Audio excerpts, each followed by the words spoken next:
सिद्धक्रिया बाबाजी नमः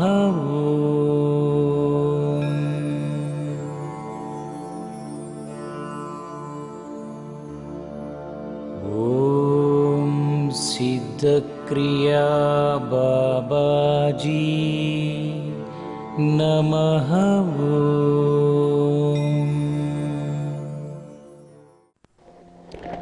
आपको हिमालय में जाने का इच्छा कैसे हुआ?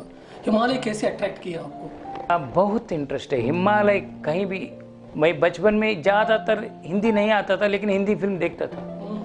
हिंदी फिल्मों में हर एक फिल्म में उस समय कुछ ना कुछ हिमालय दिखाता था, एक गाना रहता था। सो वो देखे तो अरे कितना अच्छा है, ये लोग वहाँ गए, मैं भी गए। तो as I love music, as they are living there romantically, so I got some flavor, some vibrations through that music, that romantic this thing. So I developed some romanticism towards backdrop of that place, Himalaya. वो mount बर्फ का एक एक पर्वत, वहाँ वो लोग वहाँ देख रहे, दिखा रहे अलग अलग सीन्स में, वो सब मुझे पकड़ा। वो बैकड्रॉप मैं हीरो को हीरोइन को नहीं देखता था, वो बैकड्रॉप को देखता था।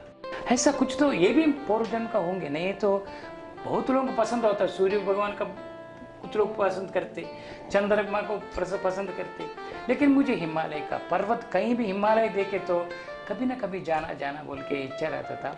95 में फर्स्ट टाइम, 94 एंडिंग में first time I got opportunity to go to Himalaya, Rishikesh बोल तो अब उस दिन में ऋषिकेश या हरिद्वार बोले तो हिमालय, बाकी कितना है किसी को भी नहीं मालूम। उस समय में ज़्यादा जानकारी नहीं रहता था। सो ऋषिकेश बोल तो हिमालय जा रहे।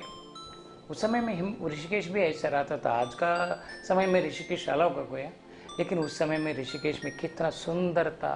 वो गंगा का वो एक अलग ये प्रवाह मिलता था। तो 94 एंडिंग में मैं पहली बार हिमालय गया, तो जाना पड़ा, कोई जाके आया वो केदारनाथ बद्रीनाथ। सो मेरा पहचानत वाले, मैं भी बोला मुझे भी जाने का वो रास्ता बताओ, ये बोले तो वो लोग मुझे डायरेक्शन दिया, मुझे वहाँ जाके आया। Second time it made me a great turning. Second time Rishikesh जाने का मुझे एक Swami ji, Maidanandpuri Swami ji used to come to Hyderabad. उन्होंने आके वहाँ सत्संग करता था पद्माराव नगर में वहाँ।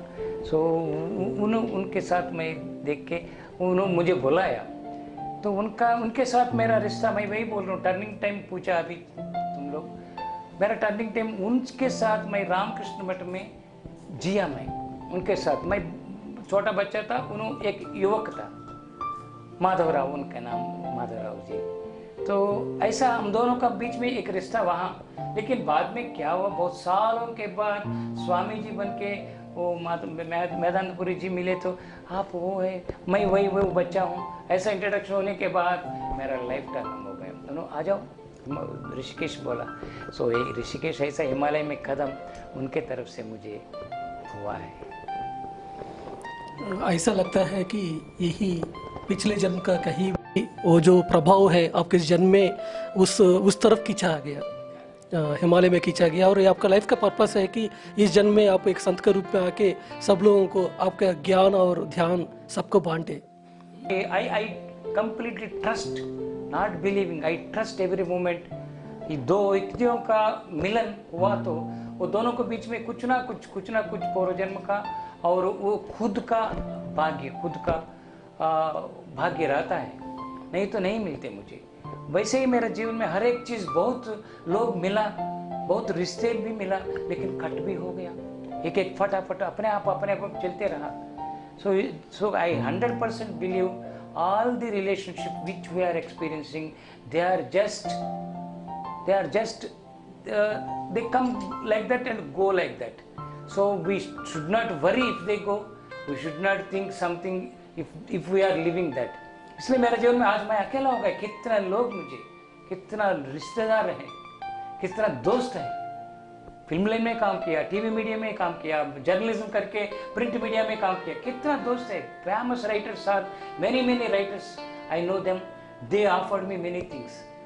So but now I am completely separated. I am living in this same society, same Hyderabad, same Andhra Pradesh. But nobody. All those people gone naturally. Now I became Sant, गुरु कृपा से. ऐसा ये सब के पीछे मैं ऐसे देख रहा हूँ, एक डिवाइन प्ले, एक गुरु का आशीर्वाद, भगवान का आशीर्वाद चलते रहा. जैसे हम जानते हैं, जैसे जैसे हम आध्यात्मिक रास्ता में चलते रहेंगे, हमारा जितना भी दोस्त है, रिश्तेदार है, सब लोग चले जाएंगे, लेकिन हमारा आत्मा का संबंधित जो लोग चाहिए हमारे जीवन में, जो लेसन सिखाना चाहिए, वो लोग हमारे साथ मिलेंगे. बाबा जी के द्वारा बहुत अच्छे सच्चे के बारे में जानकारी किया हम. For further information and blessings, like, comment.